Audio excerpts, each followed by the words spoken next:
মাত্র ২৪ ঘন্টায় একটি শহরে ঢুকে পড়েছে প্রায় ৪৯,০০০ মানুষ। সংখ্যাটা এতটাই বিশাল যে এটি শহরটির মোট জনসংখ্যার অর্ধেকেরও বেশি। হাজার হাজার মানুষ সাঁতরে হেঁটে আর সীমান্ত পেরিয়ে ইউরোপের দরজায় পৌঁছে গেলে কার্যত ভেঙে পড়ে পুরো সীমান্ত ব্যবস্থা। কিন্তু কেন ঘটল এমন ঘটনা, আর এর জেরে কেন নতুন করে উত্তপ্ত হয়ে উঠেছে স্পেন, মরক্কো, ইতালির কূটনৈতিক সম্পর্ক? ঘটনাস্থল স্পেনের উত্তর আফ্রিকান ছিটমহল সেউতা। মরক্কোর সীমান্ত ঘেঁষা এই শহর বহুদিন ধরে ইউরোপে প্রবেশের অন্যতম প্রধান প্রবেশদ্বার হিসেবে পরিচিত। তবে এবারের ঘটনা অতীতের সব রেকর্ড ছাড়িয়ে গেছে। স্থানীয় সূত্র ও বিভিন্ন ভিডিও ফুটেজে দেখা গেছে হাজার হাজার মানুষ সমুদ্র সাঁতরে এবং স্থলপথে সেউতায় প্রবেশ করেছে। বৃহস্পতিবার থেকে শুক্রবার রাতভর চলতে থাকে এই অনুপ্রবেশ। কেউ জেটির পাশ ঘেঁষে হেঁটে এসেছে, আবার অধিকাংশ মানুষ সমুদ্র পাড়ি দিয়ে সৈকতে পৌঁছেছে।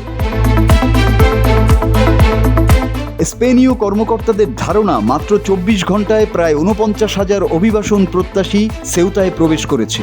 শহরটির মোট জনসংখ্যা যেখানে প্রায় ৮৩,৬০০, সেখানে নতুন প্রবেশকারীর সংখ্যা জনসংখ্যার অর্ধেকেরও বেশি।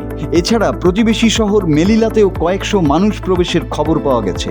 উদ্বেগের বিষয় হলো এই বিশাল জনসমাগমের মধ্যে অন্তত ৭,০০০ অপ্রাপ্তবয়স্ক রয়েছে।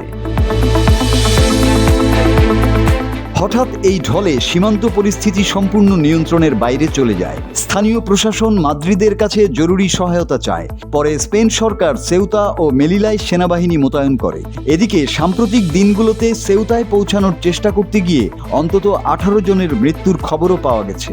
কর্মকর্তাদের ভাষায়, এক পর্যায়ে সীমান্ত ব্যবস্থা পুরোপুরি ভেঙে পড়ে। এই ঘটনার পেছনে শুধু অভিবাসন সংকট নয়, রয়েছে দীর্ঘদিনের রাজনৈতিক টানাপোড়েনও। মরক্কো সেউতা ও মেলিলাকে নিজেদের ভূখণ্ড দাবি করে, আর স্পেন বলে এগুলো তাদের অবিচ্ছেদ্য অংশ। সম্প্রতি স্পেনের প্রধানমন্ত্রী পেদ্রো সানচেজের আলজিয়া সফরের পর নতুন করে উত্তেজনা বাড়ে। এরই মধ্যে ইতালির প্রধানমন্ত্রী জর্জিয়া মেলোনি এই অভিবাসন ঢলকে ইউরোপের নিরাপত্তার জন্য হুমকি বলে মন্তব্য করেন। পাল্টা প্রতিক্রিয়ায় স্পেন অভিযোগ করে অভিবাসন ইস্যুকে রাজনৈতিক অস্ত্র হিসাবে ব্যবহার করা হচ্ছে।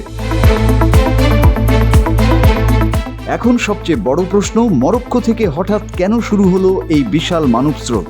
সীমান্তরক্ষীরা কেন কার্যকরভাবে বাধা দিল না? এর স্পষ্ট উত্তর এখনো মেলেনি। তবে নিশ্চিতভাবেই বলা যায়, সেউতার এই ঘটনা শুধু অভিবাসন সংকট নয়, বরং ইউরোপ ও উত্তর আফ্রিকার রাজনীতিতে নতুন এক উত্তেজনার সূচনা করে দিয়েছে। Desk report, 24 hours Bangla.